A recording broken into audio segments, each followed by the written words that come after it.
warahmatullahi wabarakatuh. Selamat siang semuanya. Gimana, masih semangat nggak? Perkenalkan, kami dari ekstrakurikuler kelompok ilmiah remaja atau yang biasa disebut KIR. Di kelompok kami, kelompok ilmiah remaja Semania ini, kami hanya beranggotakan 9 orang.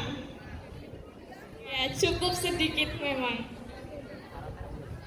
Mari kita kenalan ya dengan anggota KIR. Ini ada saya, Merlin, dari kelas 12 MIPA 2. Dan saya Ata dari kelas 12 MIPA 2. Dan di sini ada Kak siapa ini? Vivi dari kelas 11 F3. Kalau ini sih kakak siapa? Alia dari kelas 11 F5. Puput dari kelas 12 MIPA 2. Saya Lintang dari kelas 12 MIPA 2. Saya Simemania dari 12 MIPA 2. Laina dari kelas 11 F5.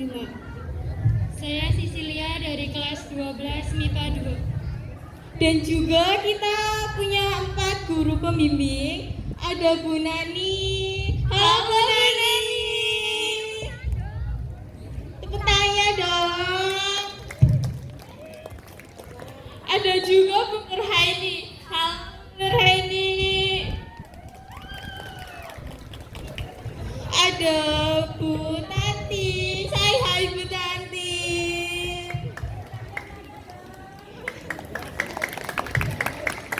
Terus juga ada Bu Riswanti. Halo Bu Riswanti.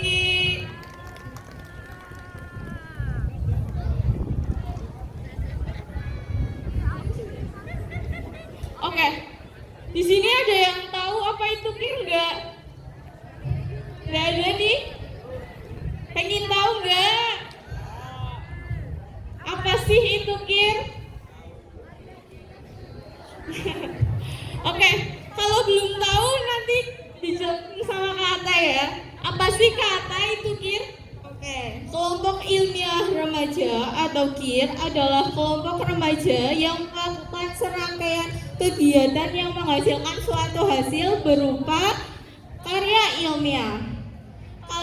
Karya ilmiah itu sendiri mempunyai arti sebagai suatu karya yang dihasilkan melalui cara berpikir yang menurut kaidah penalaran yang logis, sistematis, dan rasional. Wah, mungkin kalian pikir KIR itu kayak seperti praktikum sains ya. Tapi sebenarnya kita nggak cuma praktik toh. Ya nggak Kata? Ya dong, di KIR kita juga bisa buat proposal. Ya. Kita juga bisa buat proposal dan itu sangat-sangat membantu. Mungkin ada yang adik-adik mau melanjutkan ke perguruan tinggi, di akhir kan nanti ada skripsi. Kalian bisa kayak belajar dari sekarang bagaimana membuat proposal tersebut. Ya, belajar tentang Word, Excel, dan lain-lain. Angkatan KIR sebelum kami dulu juga pernah mengikuti lomba Krenova dengan karya masker mata yang berfungsi untuk mengurangi mata minus dan mendapat juara 1 dan sampai tingkat nasional, dan hasil karya tersebut bisa dijual belikan. Ya, kami juga pernah mengikuti lomba yang diadakan oleh Fakultas Perikanan dan Ilmu Kelautan Jenderal Sudirman dalam rangka memperingati Hari Air Sedunia. Ya, kami mengirim 3 karya, yaitu ada yang pertama ada inovasi penjernihan air dengan metode filtrasi. budidaya ikan lele dengan menggunakan air AC dan hidroponik dengan menggunakan air AC. Oh iya, kami mungkin akan memperlihatkan salah satu karya kami, yaitu inovasi air dengan metode filtrasi. Untuk Kak Siva dipersilahkan untuk menjelaskan.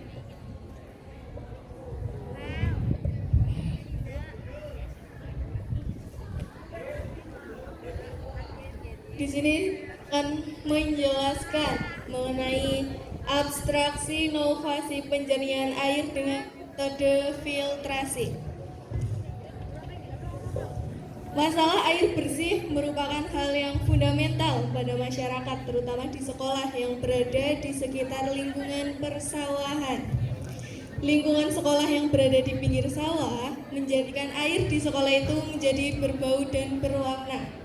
Kita mengangkat topik ini untuk menjadi penelitian agar mengetahui bagaimana cara di sekolah menjadi bersih. Dengan air yang bersih, menjadikan kita sebagai warga sekolah dapat menggunakan air dengan nyaman. Metode yang kita gunakan dalam penelitian ini adalah observasi, karena dalam penelitian ini kami menggunakan teknik pengumpulan data yang dilakukan melalui pengamatan dengan disertai pencatatan terhadap keadaan atau perilaku objek. Dari hasil penelitian ini dapat diperoleh berupa air yang bersih yang dapat kita manfaatkan untuk kebutuhan kita di sekolah, seperti berwudu, mencuci tangan, membersihkan alat-alat setelah praktikum, serta dapat menjadikan air di lingkungan lebih sehat. Sekian, terima kasih.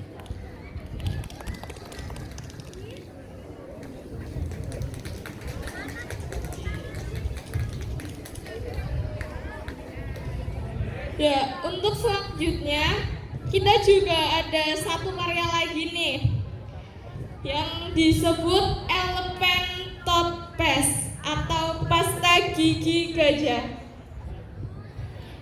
Elephant Toothpaste atau pasta gigi gajah adalah substansi berbusa yang berbentuk dari proses dekomposisi hidrogen perioksida dan menggunakan kalium idioda sebagai katalis. Kecepatan reaksi ini bergantung pada konsentrasi hidrogen perioksida.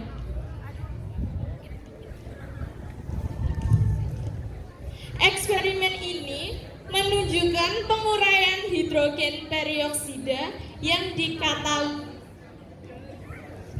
hidrogen perioksida atau H2O terurai menjadi H2 dan gas oksigen atau O2 yang berbentuk buih. Tetapi biasanya reaksi tersebut lambat untuk diamati dan diukur dengan mudah.